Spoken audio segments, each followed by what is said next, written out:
Salmo número 137. Vamos orar antes de lermos o texto. Senhor, muito obrigado por esta tarde chuvosa, porque sabemos que tudo procede do Teu trono de graça, e nós Te louvamos por isso, Te louvamos porque podemos estar reunidos com o Senhor, através do Senhor, na dependência do Senhor, para meditarmos na palavra do Senhor, e por isso abrimos a Bíblia com temor e tremor e reverência, e pedimos que o Teu Espírito Santo ilumine a nossa mente, para que possamos compreender a Tua vontade, e possamos aplicar, Senhor, a nossa vida. Nós Te pedimos isso em nome de Jesus. Amém. Então, eu coloco óculos para ver quem chegou. Tem gente que não acredita que eu não enxergo, mas eu olho assim, sem óculos, eu mais ou menos sei. Mas se eu coloco óculos, eu tenho certeza. Então, mas eu não posso ler de óculos, então eu tenho que tirar o óculos. O Salmo 137, vamos ler então, diz assim: junto aos rios da Babilônia, nós nos sentamos e choramos com saudades de Sião. Ali nos salgueiros penduramos as nossas harpas. Ali os nossos captores pediam-nos canções. Os nossos opressores exigiam canções alegres, dizendo: cantem para nós uma das canções de Sião. Como poderíamos cantar as canções do Senhor numa terra estrangeira? Que a minha mão direita definhe, ó Jerusalém, se eu esquecer de ti. Que a língua se grude ao céu da boca, se eu não me lembrar de ti, e não considerar Jerusalém a minha maior alegria. Até aqui, depois leremos o restante. O pessoal sempre pula o restante porque é uma imprecação, né? Mas nós vamos ler as imprecações também. Nós encontramos nesse salmo, lindo salmo, até foi a base de uma música secular, né? Como é que é o nome mesmo? Rivers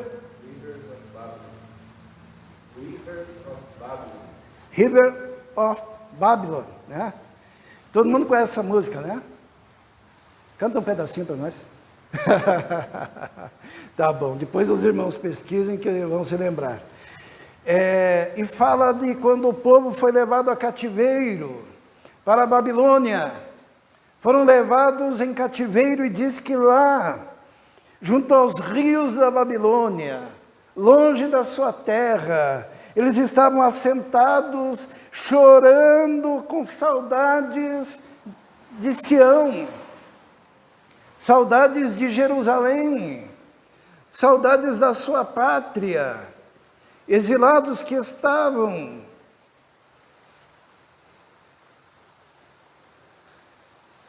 Quando os Estados Unidos invadiram o Iraque, eu assistia naquela época pela Rede Globo de televisão, e eu fiquei surpreso quando o repórter falou que havia uma comunidade que estava sofrendo devido àqueles ataques dos americanos, e era uma comunidade judaica oriunda da época do exílio, cujos descendentes ainda estavam lá,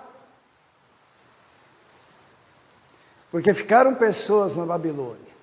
Mas aqui retrata o momento da chegada, longe de Sião, às margens do rio, chorando com saudade da sua pátria, aquele choro sentido, e os captores, os opressores, os exércitos inimigos, vendo aquele povo naquela choradeira, pediam para eles canções que o povo de Deus sempre foi bom de cantar, né? As canções de Sião. E eles diziam, como poderemos cantar as canções de Sião numa terra estrangeira? E eles pegavam as suas harpas e colocavam penduradas nos salgueiros, que eram árvores, né? Penduravam ali as suas harpas e ficavam ali naqueles lamentos terríveis, de choro, de dor, de angústia. Será que Deus não ouviu a oração daquele povo antes deles serem levados em cativeiro? Nós estudamos o livro inteiro aqui de Jeremias já.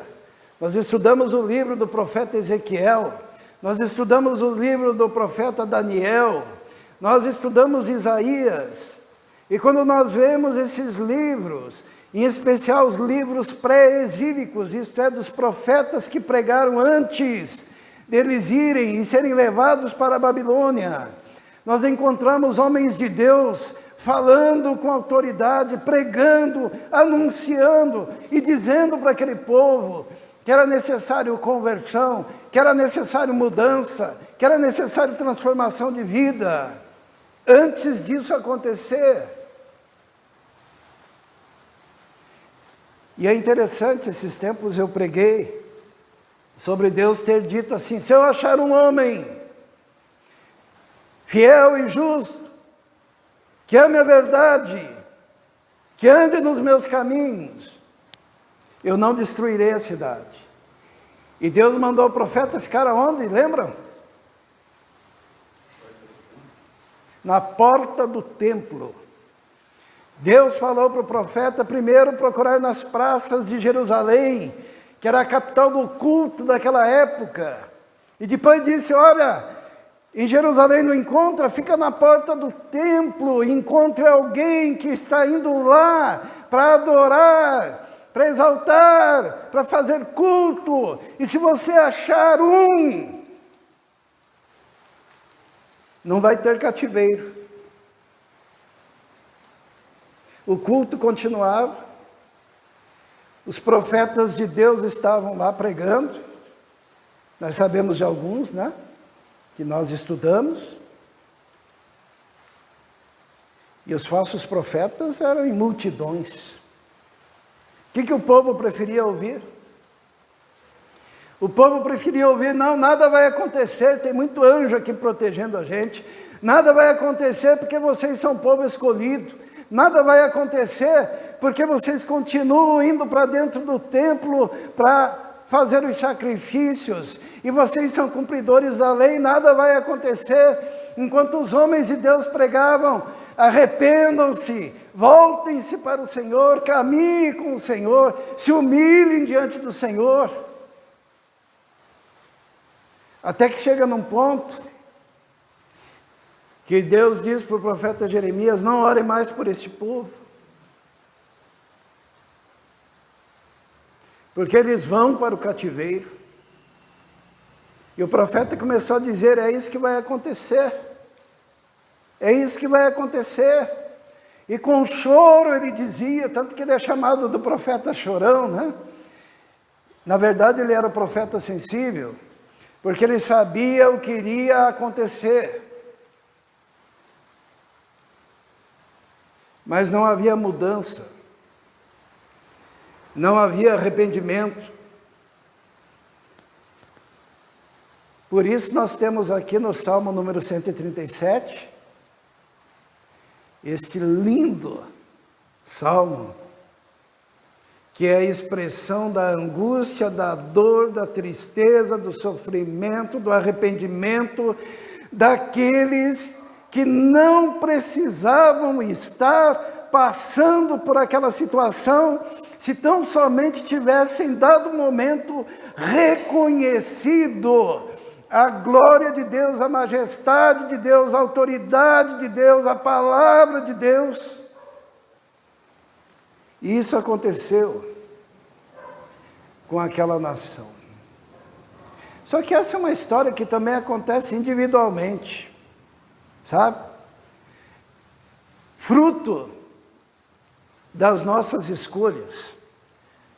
Se nós soubéssemos que as nossas escolhas de hoje repercutirão pela nossa vida. Esse povo ficou quanto tempo lá na Babilônia? Que hoje em dia é o Iraque, aquela região lá, né? Quanto tempo? 70 anos. Vamos ler. Não vamos ler. Esse salmo é lindo, mas é um salmo triste, né? Junto aos rios da Babilônia nos assentamos e choramos, lembrando-nos de Sião. E nos salgueiros penduramos as nossas harpas, e os inimigos diziam, cantem cânticos de Sião, mas como que nós vamos cantar estando longe de Sião, em terra estrangeira e debaixo do jugo dos nossos opressores? É muito triste. Mas vamos lá para o Salmo 126, que o Salmo 126 é um toque de esperança. Vamos ler, também é um salmo lindo. Diz assim, olha que bonito. Quando o Senhor trouxe os cativos de volta a Sião, foi como um sonho. Então a nossa boca encheu-se de riso, e a nossa língua de cantos de alegria. Até nas outras nações se dizia, o Senhor fez coisas grandiosas por esse povo. Sim, coisas grandiosas fez o Senhor por nós, e por isso estamos alegres. Senhor, restaura-nos, assim como enches o leito dos ribeiros no deserto. Aqueles que semeiam com lágrimas, com cantos de alegria colherão. Aquele que sai chorando enquanto lança a semente, voltará com cantos de alegria trazendo seus feixes. Esse salmo é dito quando eles voltam para casa, depois de quanto tempo?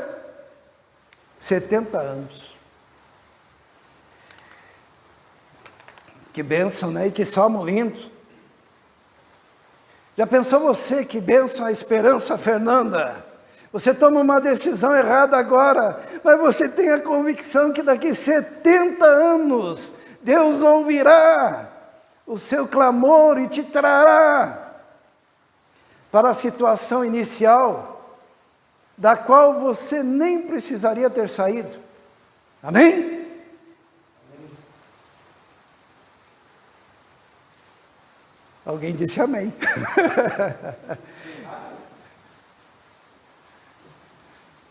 Não está errado.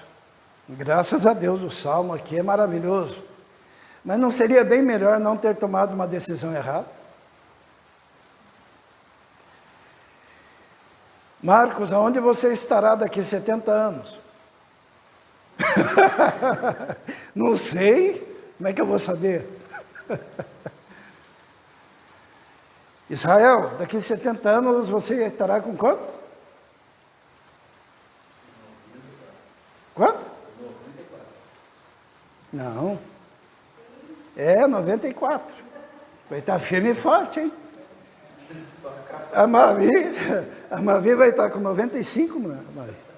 Pensou, os netinhos e tal. Mas olha, esses 70 anos no cativeiro, eles tiveram que se adaptar com opressores, com inimigos, com trabalhos, com comércios, com aculturamento, longe do seu templo, longe das promessas do seu Deus, durante 70 anos. E quando eles voltam do cativeiro, os irmãos sabem o que acontece? Aqueles que foram inicialmente para o cativeiro tinham que reconstruir. A cidade de Jerusalém estava em ruínas. A nação estava tomada por animais selvagens. Povos estavam ali que não gostavam muito da ideia da volta dos judeus. E eles tinham muito trabalho a fazer. E aqueles que saíram de Sião com alegria, Com alegria não, no tempo das alegrias, mas que foram para o cativeiro, quando voltaram já estavam com essa idade, mais ou menos, tá? 90, 94, 95.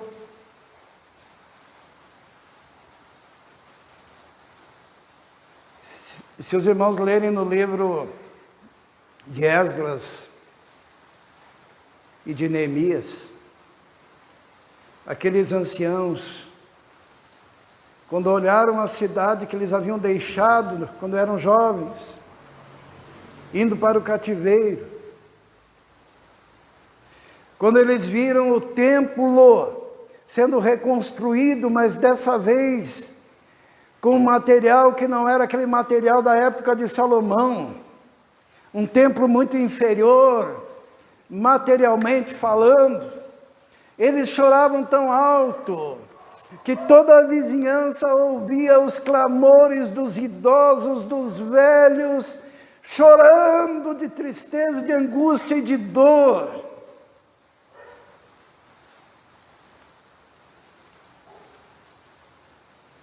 Por quê? Eu fico imaginando aqueles idosos olhando e se lembrando, quando tinham 10, 20 anos de idade, e dizendo: Senhor, nós pecamos, nós não ouvimos os teus profetas, nós éramos teimosos, nós éramos autossuficientes, nós éramos pessoas ranzinhas já naquela época, e hoje, que é esse templo, perto da glória do templo que vimos, construído pelo grande Salomão.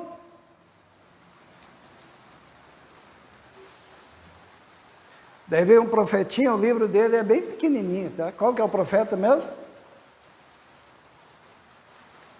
Lembram? Profeta Ageu, né? Profeta Ageu, ele pega, e o que ele fala para aqueles homens? Ele fala assim: não chorem, a glória desse templo será maior do que a glória do templo de Salomão, porque é nesse templo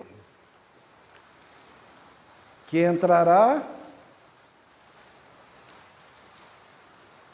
aquele que é possuidor da glória do Senhor.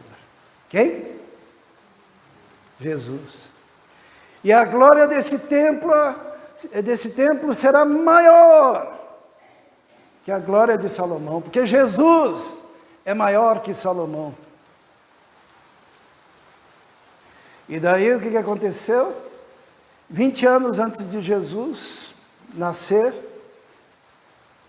um rei chamado Herodes o Grande, ele termina esse templo que foi começado naquela época, ele faz uma grande reforma, e é naquele templo que Jesus entra,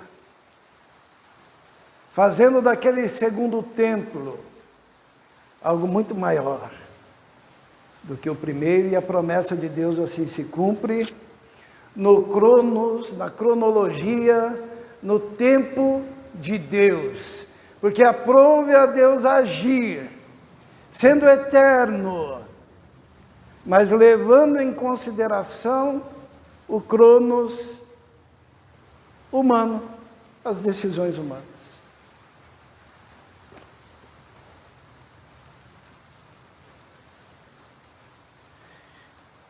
Foi bom eles irem para o cativeiro, pelo menos tem o Salmo 137, né? Hã? Como é que estava o coração daquele povo quando eles foram para cativeiro? Vamos de volta para o Salmo 137. Eles estavam com o coração amargurado. Eles dizem: junto aos rios da Babilônia nos assentamos e choramos, lembrando de Sião. Nos pedem os nossos opressores canções de Sião. Como podemos cantar em terra estrangeira? Nos salgueiros penduramos as nossas harpas. E no final ele faz uma imprecação. O que é uma imprecação? Imprecação na Bíblia é quando você joga uma praga, tá? Alguém já ouviu falar de rogar praga? Uma imprecação, é uma oração negativa, tá? E muitas vezes é resultado da sinceridade do coração da gente. Nós temos muitas imprecações nos Salmos, e aqui nós encontramos uma imprecação que mostra a dor daqueles que estavam lá. Vamos ler a imprecação, está a partir do versículo 7. Diz assim: lembra-te, Senhor, dos edomitas e do que fizeram quando Jerusalém foi destruída. Pois gritavam: arrasem-na, arrasem-na, até os alicerces. Ó cidade de Babilônia destinada à destruição, feliz aquele que lhe retribuir o mal que você nos fez, feliz aquele que pegar os seus filhos e os despedaçar contra a rocha. Eles foram para cativeiro, com o coração amargurado, com o desejo de vingança sobre os seus inimigos. Mas o que aconteceu lá na Babilônia? Deus fez o quê? Trabalhou o coração do seu povo.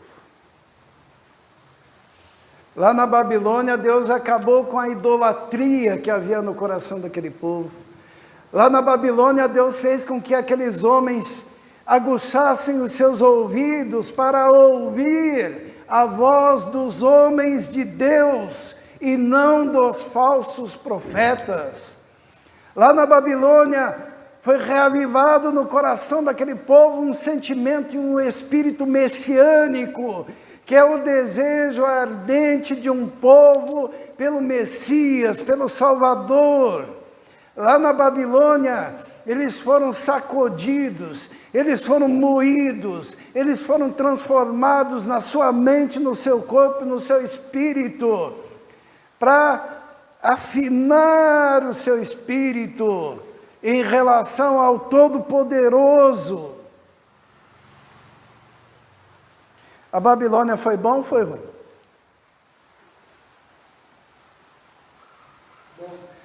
Às vezes eu vejo o que está acontecendo com o Brasil, né? Eu há 40 anos prego: pessoal, volta para a Bíblia. Pessoal, para de misticismo.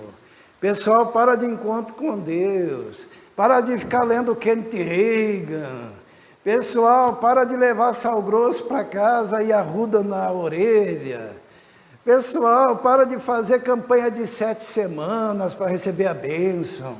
Pessoal, para de pôr placa na igreja dizendo tempestade de milagres. Pessoal, para de mentir. Pessoal, para de vir na igreja porque quer ficar rico. Pessoal, para de vir na igreja porque está doente, daí quer uma cura.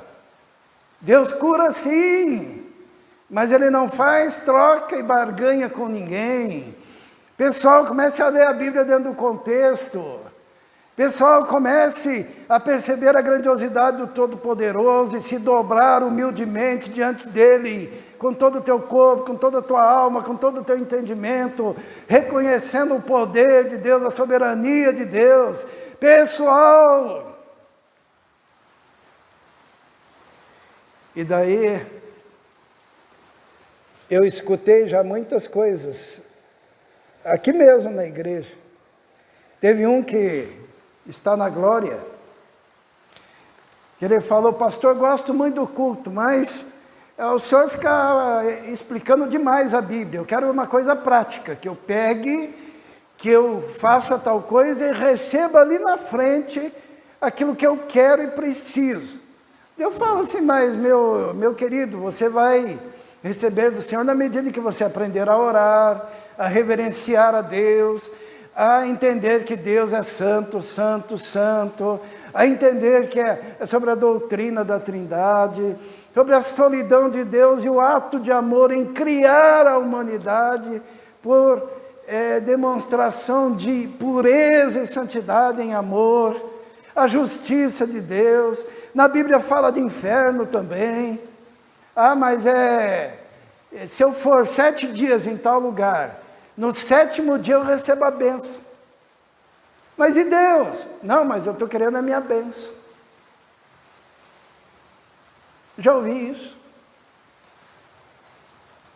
Já ouvi isso. O pessoal não quer aprender a palavra, não quer ouvir os profetas. Isso aconteceu lá na Babilônia. Na Babilônia não, lá em Sião, e daí por isso foram para a Babilônia. Às vezes tem que se passar uma geração inteira para que uma nova geração brote. Os irmãos já viram isso aonde? Quando o povo saiu do Egito, saiu lá com as tábuas da lei, Moisés ensinando, o próprio Moisés. Isso traz uma certa gratificação, né, para a gente, porque Moisés não deu certo, né? Por que Moisés não deu certo? Porque toda a congregação que saiu com Moisés do Egito, saiu para entrar aonde? E aonde que eles entraram? Todos ficaram sepultados no grande cemitério, chamado deserto, porque não se arrependiam dos seus pecados. Todos caíram prostrados no deserto, aqueles que saíram originalmente do Egito. E só entrou na terra prometida, o quê? A próxima geração.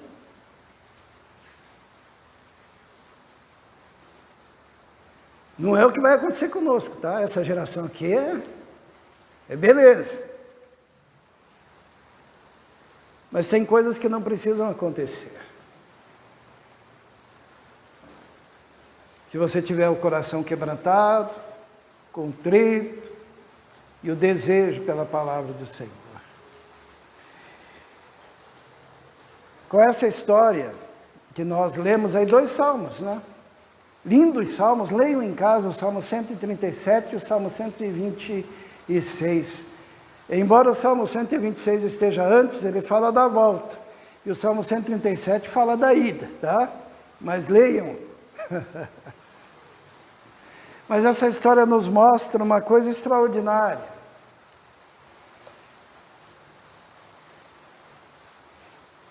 Que acima de tudo,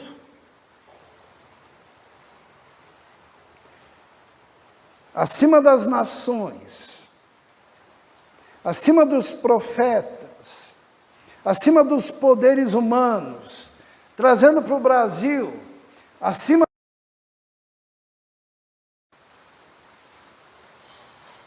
do que hoje em dia estabeleceu no Brasil, tem um Deus. Esse sim comanda. E a Bíblia diz que ele está onde? Assentado. Nós vamos ler o último versículo de hoje, em Apocalipse, capítulo 20. Evidentemente, nós não vamos entrar naqueles detalhes, né? Porque às vezes a gente não sabe nem a doutrina da salvação e fica discutindo do chifre grande, do chifre pequeno, do amilenismo, do pré-milenismo, do pós-milenismo, da tribulação, do pré-tribulacionismo, midi-tribulacionismo, pós-tribulacionismo. Daí eu fico pensando, você está discutindo tudo isso, mas me diga, o que é salvação pela graça? Ah, não sei. Então, primeiro aprenda o que é salvação e depois vai se preocupar com os chifres lá, tá? De Daniel.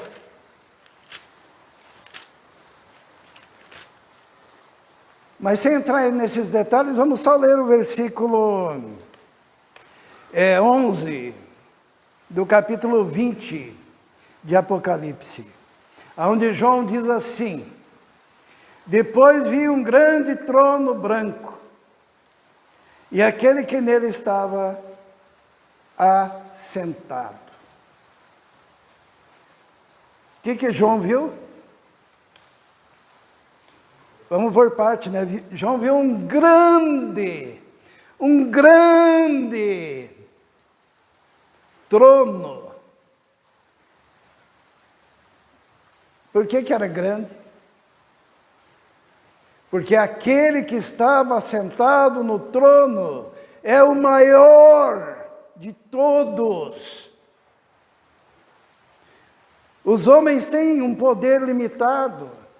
Os homens têm uma autoridade limitada.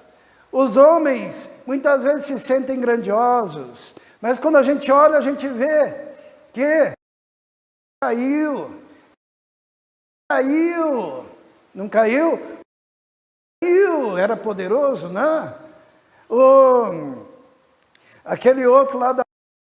Eu esqueci o nome agora. Caiu.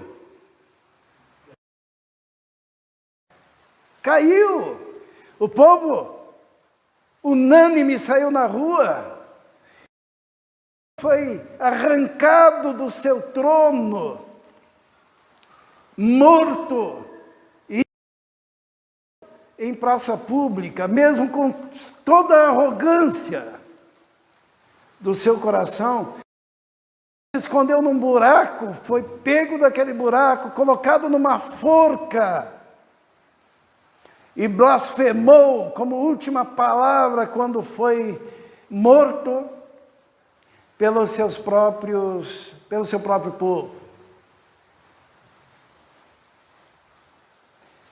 Os tronos dessa terra são diminutos, são pequenos. E quem se acha grande, significa que vai cair. Como é que está escrito lá em Provérbios? A altivez de espírito precede a queda. A altivez de espírito precede a queda. Mas João, ele olha um grande trono, para um grande Deus. E o que ele vê? Ele vê um trono branco. Porque os tronos humanos são vermelhos do sangue da população. Os tronos humanos, mesmo os mais justos, que podem ser ditos que são brancos, são maculados pelo pecado do homem, pela injustiça do homem, porque o homem, mesmo querendo fazer o que é certo, ele é contaminado por si mesmo, e porque as suas vontades estão tocadas e maculadas pelo pecado que está no meio da humanidade, enquanto Jesus não voltar. Mas o trono de Deus é branco no sentido perfeito dessa palavra, aonde não há injustiça, aonde não há erro, aonde não há pecado, aonde não há decisões feitas na base da ignorância, porque Ele é onisciente, onipresente. Ele é o Todo-Poderoso, e tudo que Ele faz é justo. E é em santidade.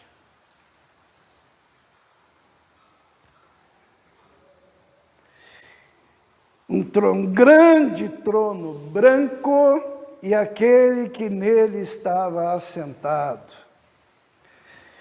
Quem que estava assentado? Deus. Pai, Filho, Espírito Santo. E porque estava lá o Filho, estava lá um representante da humanidade, porque Deus se fez homem. Alguém, não era uma coisa, era alguém. E alguém que pode compreender o que nós sofremos, alguém que pode compreender o que nós sentimos, alguém que pode nos olhar com olhos de misericórdia, porque a Bíblia diz que em tudo Ele foi provado, mas sem pecado, e porque Ele foi provado em tudo Ele pode se compadecer das nossas fraquezas, e por isso que quando toda a humanidade for colocada diante do trono, para julgamento conforme as suas ações. Há ali alguém que morreu em nosso lugar e que sabe quem somos e que sabe das nossas fraquezas e compadecido de nós, julgará justa e retamente. É diante do trono de Deus que você terá que dar conta dos teus talentos. Lembra da parábola dos talentos, né? Um recebeu 1, outro recebeu 3, outro, né? 5 talentos. Só que aquele que tinha recebido 1 enterrou.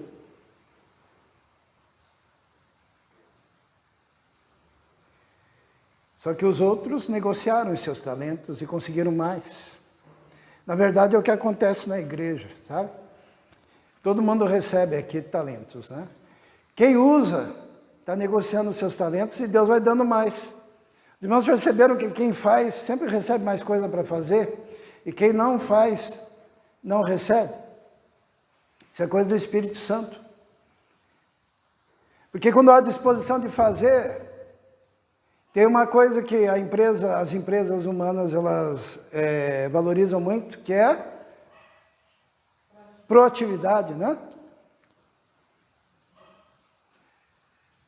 Lá no céu, diante do trono, você prestará contas da sua mordomia, mas tem alguém lá sentado que pode olhar para você e saber da sua vida, quem tudo foi provado.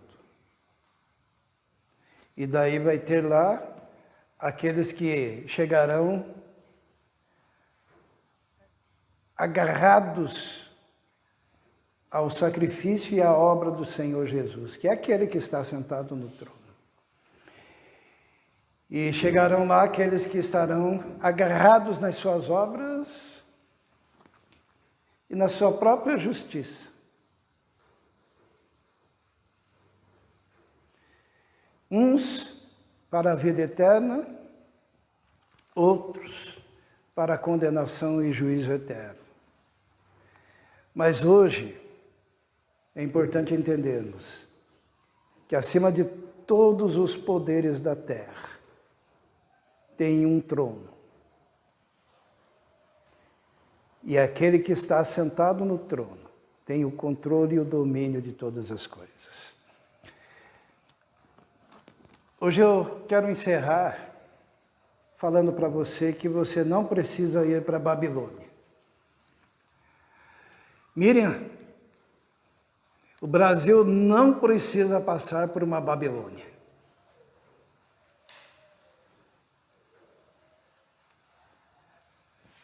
Mas tudo vai ser resultado do quê? Das nossas decisões. Tudo será resultado das nossas decisões. De ouvirmos os profetas.